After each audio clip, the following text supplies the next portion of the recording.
Hello friends, welcome back to my channel. আমি মাম্পি চলে এসেছি আবার একটা ব্লগ নিয়ে। তো অবশ্যই ব্লগটা দেখতে থাকো। তো চলো এখন দেখছি সন্ধ্যাবেলায় ঘুরতে, কোথায় ঘুরতে যাই। চলো তোমরাও দেখতে থাকো ভিডিওটা পুরো।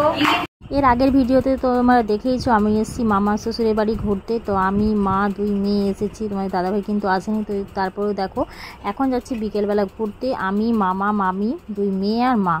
তো এখন যাব কিন্তু আমরা মা ভবতারিণীর মন্দির, সেখানে কিন্তু পুরো ভিডিওটা তোমরা অবশ্যই দেখো, কেউ কিন্তু স্কিপ করবে না। আর এখানে কোনো ভয়েস দেবো না, তাই আমরা কিন্তু সন্ধেবেলায় বেরিয়েই পড়লাম।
কোনো সেট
এটা হলো মা ভবতারিণী মন্দির। তো রামকৃষ্ণ দেখো একটু একটু করে ছোট্ট ছোট করে জীবন কাহিনী পাঠগুলো সব তুলে ধরেছে। তো যাই হোক, ভিডিওটা ভালো লাগলে অবশ্যই লাইক কমেন্ট করে দেবে এখানে।